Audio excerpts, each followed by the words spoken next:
Hello, I'm Val Shear, Mayor of Cairns Regional Council. When the Cairns Municipal Council met in 1885 for the first time, just 9 years after the first European settlement in this area, I don't think anyone could have anticipated the wonderful region and city that we would grow into. The first things on the agenda were roads, how to dispose of sewage, and interestingly, how they could raise £154 to build a school of art. Sound familiar? As we celebrate 125 years of local government in this region, I invite you to reflect on the wonderful achievements of the past and, more importantly, to be excited about where we're going in the future. Golden dreams and shelter from the storm. Like so many of our nation's frontier towns, the beginnings of Cairns were forged by brave men and women in search of new adventures and a better life. Founded on the heels of the gold rush, Cairns was chosen as the perfect port for the transportation south of tin, timber and other valued resources in the fledgling nation. Trinity Inlet, even in those days a hub of waterside activity, was a naturally sheltered port surrounded by relatively flat land, the perfect setting for a new trade centre. It didn't take long for the population of the new frontier to grow to 2,000 hard-working souls in 1885. Those early 2000 braved the tropical heat, uncharted inlet waters and dangerous creatures as they slowly and surely carved their mark into this strange and beautiful land. Soon it was clear Cairns was going to be the hub of regional government, and it was gazetted in 1885 as the Cairns Municipal Council. And then the hard work really began. Civic development was high on the agenda for the first local government leaders of Cairns, faced with the task of carving a city centre from the low-lying mangrove flats. Council engaged engineers for the reclamation process and began the drainage of the swamps and the building of the city. Soon, Abbott, Lake, Sheridan, McLeod, Minnie and Florence streets were surveyed and emerged from the tangle of mangroves in the low-lying mudflats. It was one of the greatest engineering feats of the late 19th and early 20th centuries.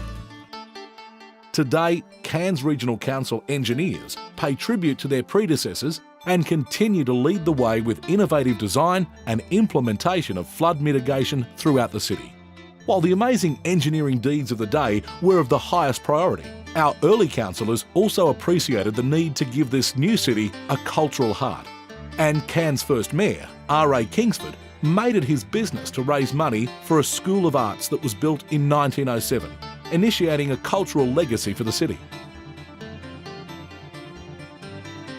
As the community expanded, the need for council to have a seat of governance grew, but it wasn't until 1930 that the first Cairns City Council chambers was officially opened. It would, however, take a wait of more than 40 years for the council of the emerging regional city to build two more well-deserved and long-awaited public buildings. Cairns Civic Centre was officially opened by Prime Minister Gough Whitlam in 1974. The then national leader applauded Cairns as holding a unique position to absorb ideas and styles of three cultures: European, Aboriginal and Torres Strait Islander. 5 years on, Cairns City opened the very first municipal library, the first of the network that makes up the Cairns libraries today. Cultural celebration in the north has become very much a part of life for locals and visitors alike. In 1962, the opening of the Green Island Jetty established a connection to the Great Barrier Reef and marked the very first annual Cairns Tourist Festival. The festival was renamed Fun in the Sun the following year, the predecessor to the Cairns Festival. Outdoor activity is fundamental to life in the tropics, and the enjoyment of all sport has been traditionally council fostered. Like any other community across the state, and indeed the nation, local horse racing thrives at the heart of social life, and Cairns amateur racing remains the hub of the annual racing carnival. My name's Tom Pyne. I was chairman of Mulgrave Shire for about 25 years, and I was in local government for 39 years. And I would like to congratulate the Cairns Regional Council on 125 years of local government for this area. Things have certainly progressed in the local government area, and that's good to see. Over the years, meeting challenges collaboratively instilled a deep spirit of cooperation between the people of Cairns City and those of the surrounding Mulgrave Shire. And in 1995, the two joined under the banner of the Cairns City Council. Hello there, I'm Ron Davis. I had the privilege of being on the Cairns City Council as an alderman from 1967 to 1988, and during that 21 years had the privilege of being Mayor of the city from 1978 to 1988. I would like to congratulate the Cairns Regional Council on achieving 125 years and wish them all the best for the future years, and that Cairns will continue to prosper. Amalgamation was to become familiar to the region when, under the direction of the state government, Cairns City Council joined with the Douglas Shire to become today's Cairns Regional Council. The dynamism of the emerald-clad mountains and the Pacific blue horizon has played a major role in living in the tropics, presenting unique challenges to the growing region. In the city's yesteryear, waste disposal was primitive. Garbage was buried beneath the surrounding fields, and backyard toilets were the only option with horse and cart collection of effluent. Basic plumbing infrastructure installation began in 1958, supplying the city with a much-needed sewer system for future development. Today, Council operates state-of-the-art waste collection and materials recovery facilities and 4 wastewater treatment plants. Cairns has time-travelled from the public perspective of taming the natural environment to that of preserving the unique tropical ecosystems of the north. What were once considered challenges posed by the tropical environs have been transformed into magnetic drawcards for thousands of visitors annually. Rainforest and Great Barrier Reef have been bestowed with World Heritage status, and installation of boardwalks transform once cursed mangrove forest and wetlands into magical places. Council continues to play the role of protector of our unique tropical environments. Hello, my name's Jeremy Blocky and I'm President of the Cairns Chamber of Commerce. I'm absolutely delighted to congratulate Cairns Regional Council on its 125th anniversary today. Cairns Chamber of Commerce has enjoyed a good working relationship with Cairns Regional Council over the last 100 years, and we're looking forward to maintaining that relationship.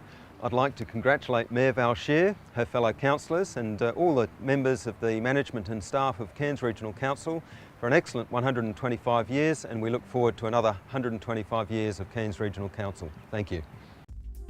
Traditionally, taking the lead in economic development was another responsibility shouldered by local government.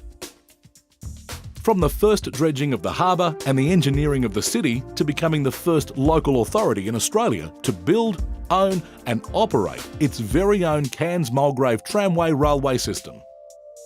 Early settlers enjoyed a diverse economy with Burns Phillips Trading Company in 1883, and over the years cordial making, furniture manufacturing, meatwork, shipbuilding and sugar wharfs kept local economy ticking along. Tourism in its earliest form began with a few very basic facilities in 1926, with exponential growth over the following 9 decades to become the region's major economic driver. Council works closely with Tourism Tropical North Queensland to ensure our future remains buoyant in this highly prized and hotly contested market. At the same time, today Council leads the entire region with strong commitments to economic development across several key industries, working to develop strategies and actions that support job creation and diversification of local industry. Hi, I'm Russell Beer from Advanced Cairns. Can I congratulate Cairns Regional Council on 125 years of local government and leadership in our region, and wish them all the best for the next 125 years. The long, rich heritage of local government includes deep respect for the traditional owners of the Greater Cairns region, including Gimi Wallaburra, Yidinji, Manglabai Yidinji, Wangamajai and Kuku Yulunji peoples.